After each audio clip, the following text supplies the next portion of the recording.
Hi everybody, Candace here with Green Roof Farms DIY. And I had a request come in today to show how to make the Tooth Fairy pillow. And I wanted to take a little bit of time just to explain it. So out there on shop.greenrooffarmsdiy.com is a pattern, and that's for a complete in the hoop Tooth Fairy pillow, front and back, and it has all the applique steps. And you can also put a cute little ribbon at the top. Now some of you don't have a hoop large enough to do this 7" by 7" diameter, so what I did is I created another 4x4 file, and in the file will be the freestanding applique, and then there will also be the words Tooth Fairy pillow.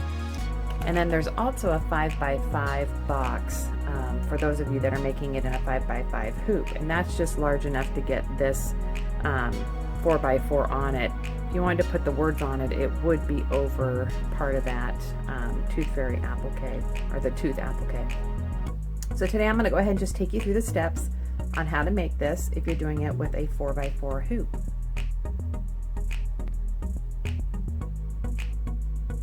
Alright, I have my fabric hooped right now, and what I did is I just cut a 7.5" by 7.5" block out of my Snuggly cotton, put stabilizer, and put it down in the hoop. I pulled the design up on my screen. Now it's going to be stitching in a 4x4 hoop because I'm going to be adding the words next in a separate hooping. And so I went ahead and set my colors. I do have an applique sequence, so I'm going to insert my hand stop there and my hand stop right there, so that way I can lay my fabric on the guideline, then trim my fabric after it tacks down.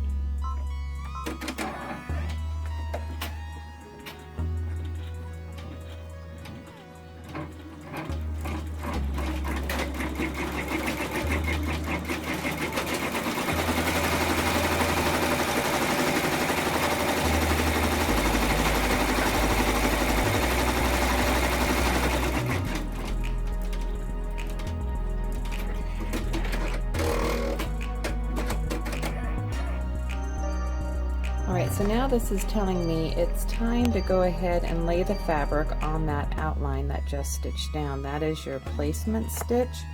And so what I'm going to be doing is just laying a piece of felt down. So it's just normal felt.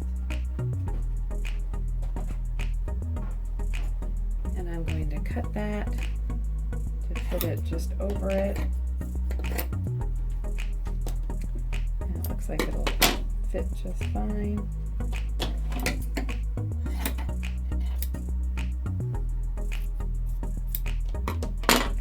All I do is I just lay the felt in there, covering up that guideline, and then start the machine.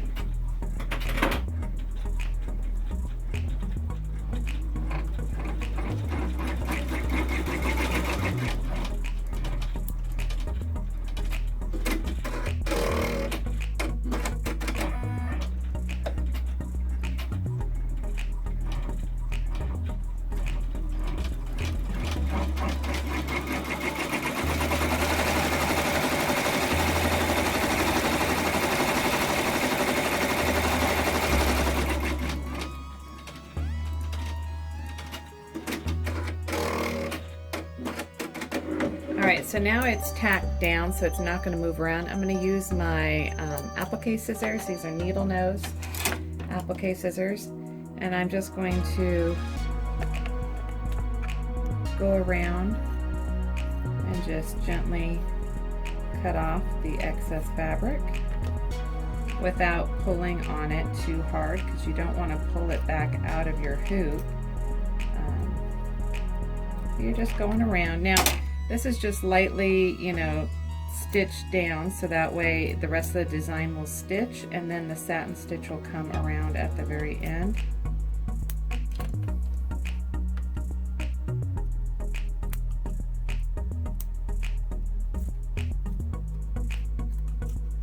Now the reason for this blank spot right up here where it doesn't sew is that's actually where the tooth goes when the kiddo is putting their tooth in there for the Tooth Fairy.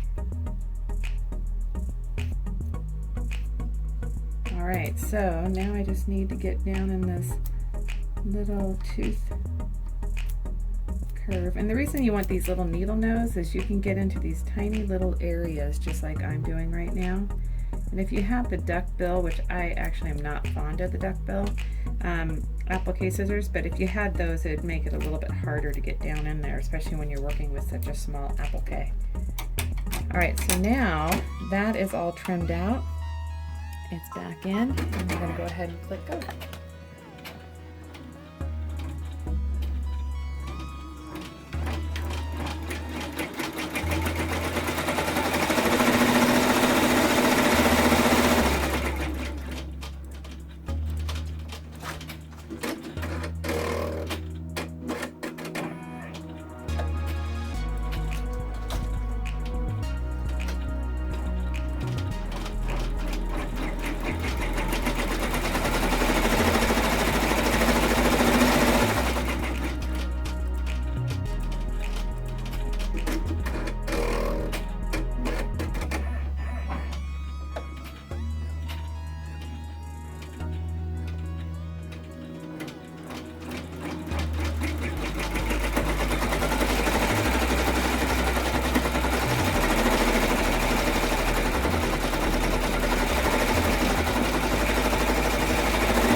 Looks like I need to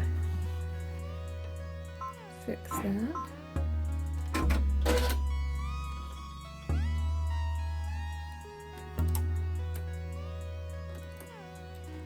Didn't pull my thread all the way through, so now that will continue.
All right, so we have now the tooth applique all done.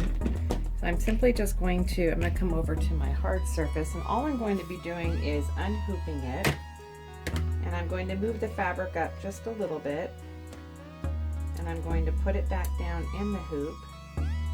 This is so I can add the word Tooth Fairy to it.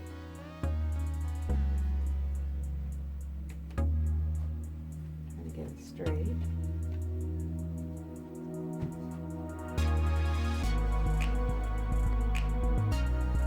Alright, so I went ahead and I put my fabric back in, and I gave myself a little gap down here. I went up to my monitor, I scanned, and for somebody that don't have a scanner, you're going to need to actually lay your template down there to make sure your words are going to be where you want. I'm overlapping just slightly the words on the actual tooth, and with that I think I'm ready to go. And I'm going to click embroidery. It would be stitching in white, and I actually don't want it to stitch in white. I'm going to go ahead and change the color to be the rose gold. So I'm going to change my color to color number 5. And then now I'm going to let it go ahead and stitch the Tooth Fairy words.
All right, so we are done with that. I'm going to go ahead and unhoop it. Now, we're not done constructing this tooth fairy. This is just the panel, the front panel. You're going to need to have another piece of fabric and then your ribbon that you're going to hang it on the door or wherever you want, and that's the part that goes at the very top. So once you're done with this part of it, it's just basic sewing skills at this point. The reason you're making the 4x4 one is because you don't have a hoop large enough to do it in the hoop, so you're simply going to be doing the rest of the steps in your sewing machine. And what I like to do is I like to take my ribbon, my hanging ribbon, and I just put it right here, right above the tooth. And I have the fabric or the printed side facing down, so that way when it lifts up, that's what you see. And then you're going to stick your next piece of fabric over it, just like so. And then you're going to trim it, and then you're going to sew all the way around, and you're going to leave yourself a little turning hole down here at the bottom. Now, if you don't want to use a ribbon, you can use the double bias, and all you're going to do is straight stitch down to actually close it up so it doesn't open up on the person. And then you do the same thing with this, and that gives it that nice little loop at the top. So you take this over to your sewing machine, you sew all the way around, and then with this little turning hole that you leave, you're going to flip it back right side out. You want to make sure that your needle, if you're using needles, is out of your sewing path, so that way you don't hit it with your sewing foot. And then when you're all done, you're going to have this lovely little tooth fairy pillow, and see, here's the turning pocket down at the bottom. And so you're basically putting your two right sides together, and then you're flipping it out at the end. All right, well, I hope you all enjoyed doing this fun project. This one has the satin stitch design on the 4x4 on shop.greenrootfarmsdiy.com. You can omit the final satin stitch if you don't really want that satin stitch. That was what I did with this one. It saves a little bit of stitching. And it looks quite nice without the satin stitch, but the satin stitch does give it a nice look as well. All right, everyone, thanks so much for supporting me at Green Roof Farms DIY. If you have any questions and you'd like to learn more about sewing and embroidery, just drop me a message. Thanks so much. Have a great day, everyone.